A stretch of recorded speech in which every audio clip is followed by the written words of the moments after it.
মাননীয় স্পিকার, দুঃখজনক বিষয় হচ্ছে যে এই কার্টুনটি শেয়ার করার কারণে আমাদের মাননীয় চিফ হুইপ মহোদয়ের এক কর্মী মামলা করেছে 25 ধারায়।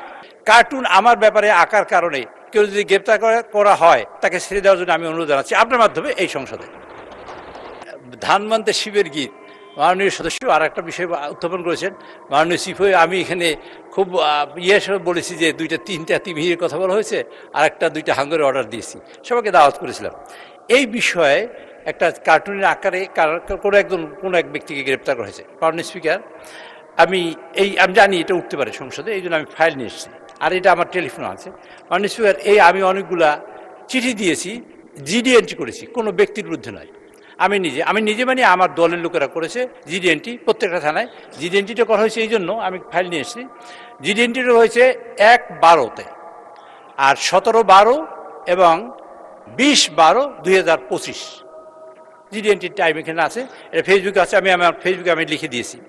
এই তারিখে আমার বিরুদ্ধে এবং আমার দলের বিরুদ্ধে, আমাদের নেতাদের বিরুদ্ধে অসংখ্য কুৎসা রটনা হয়েছে, মিথ্যা এবং বিভ্রান্তিমূলক, অসম্মানমূলক, অসৌজন্যমূলক এবং কুরুচিপূর্ণ, এবং অনেক কথা বলা হয়েছে। বিশেষ করে আমাদের এখানে মন্ত্রীবর্গকে নিয়ে, তখন কেউ মন্ত্রী হয় না, এমপি হয় না, এরকম সময়। তো আমরা এটা অনুপায় হয়ে আমরা বলেছি কতগুলো ফেক আইডি থেকে এগুলো করা হয়। তা আমি অনুপায় হয়ে তখন আমি ইলেকশন কমিশনে এসেছি, চিফ নির্বাচন কমিশনে দেখা করে তার কাছেও কাগজ দিয়েছি। সেটা জানুয়ারি মাসের 1 তারিখে, আমি জানুয়ারি মাসের 6 তারিখে কাগজ দিয়েছি, দিয়ে তারপর বলছি যে আপনারা এই সব ফেক আইডি থেকে যেসব প্রচার হয় তা বন্ধ করার চেষ্টা করুন। তো এইটা হয়েছে। তারপরে এক পর্যায়ে অনুপ্রায় হয়ে আমি রিটার্নিং অফিসারকে ওই 1/6 আমি আর একটা চিঠি দিয়েছি, রিসিভ করা কপি সব, এগুলো তো আমি দেখাচ্ছি, সবই রিসিভ করা কাগজ এখানে। এই রিসিভ করা কাগজ এগুলা মাননীয় সদস্য যেটা বলেছেন উনি সঠিক জানেন না বা জানতে পারেন না, সেই জন্য। 1 মিনিট আমার কথা শেষ করতে দেন, আপনার হাত যাওয়ার দরকার নেই, আমার কথা শেষ করি। এগুলো হওয়ার পরে আমাকে অ্যাড্রেস করেন, আপনাকে অ্যাড্রেস করে কথা বলছি। এগুলো দেওয়ার পরে মাননীয় সদস্য আমাকে অ্যাড্রেস করেন। এই সব দেওয়ার পরে আমরা অ্যাকচুয়ালি কোনো সুরাহা করতে পারিনি। এটা আইন শৃঙ্খলা কমিটির মিটিংও আমরা বলেছি যে যারা ফেক আইডি দিয়ে এটা করে আপনারা তাদের বের করে তাদের শাস্তির আওতায় নিয়ে আসেন অথবা কোনো একটা ব্যবস্থা করেন, কিন্তু ফাইনালি নির্বাচনের আগে আমরা করতে পারি নাই। আমি তারপর গতকালকে আমি পত্রপত্রিকা দেখেছি যে এক ভদ্রকে গ্রেপ্তার করা হয়েছে কার্টুন আকার করে। মাননীয় স্পিকার, আমি আপনাকে দ্ব্যর্থহীন ভাষায় এবং পরিষ্কার করে বলতে চাই, কার্টুন আমার ব্যাপারে আঁকার কারণে কেউ যদি গ্রেপ্তার করা হয় তাকে ছেড়ে দেওয়ার জন্য আমি অনুরোধ জানাচ্ছি আপনার মাধ্যমে এই সংসদে। কিন্তু এটা আমি আমার ফেসবুকে লিখে দিয়েছি, আজকে পোস্ট করেছি।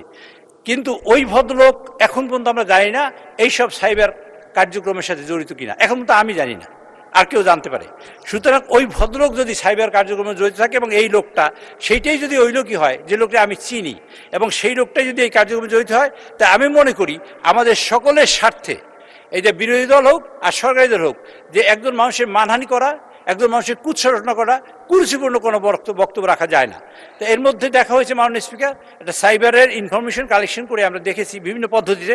এই কালকে থেকে জানার পর থেকে আমরা কালেকশন করেছি, তাদের দেখেছি এক ভদ্রলোক এই হাসান নামে তার ভদ্রলোক, তিনি অনেক কিছু কার্যক্রমের সাথে জড়িত, ম্যান পাওয়ারের সাথে জড়িত, মানুষ এক্সপোর্টের সাথে জড়িত।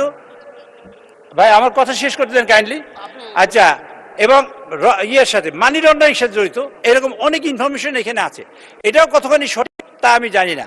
কাজে আমার বক্তব্য হলো, এই ভদ্রলোকই যদি সেই ভদ্রলোক হয় যিনি এই সাইবার কার্যক্রমের সাথে জড়িত, তা আমি মনে করি তার এইটা গভীরভাবে খতিয়ে দেখা উচিত সরকারের, এবং এটা পর্যালোচনা করা উচিত এটা সঠিক কিনা। যদি সঠিক হয় আমি মনে করি সেটা আইনের আওতায় আনা উচিত, যদি সঠিক না হয় তার ব্যাপারে আমার কোনো অভিযোগ নেই। ধন্যবাদ মাননীয় চিফ হুইপ। মাননীয় স্পিকার, আরেকটু কথা শেষ করতে চাই। ওই ফেক আইডিগুলোর থেকে মাননীয় প্রধানমন্ত্রী মানে সহধর্মিনী, তার কন্যা, মাননীয় চিফ হুইপ, আমাদের তো নামাজের সময় হয়ে গেছে, একটু বসেন। হয়েছে তো, এই সকলের বিরুদ্ধে কুরুচিপূর্ণ কথা হয়েছে। যদি ওই লোকটাই সেই লোকটাই হয়, তাহলে আমি মনে করি মাননীয় স্পিকার এগুলা গভীরভাবে খতিয়ে দেখা দরকার, সরকারের স্বার্থে, বিরোধী দলের স্বার্থেও, সকলের স্বার্থে এবং দেশের স্বার্থে। ধন্যবাদ মাননীয় চিফ হুইপ।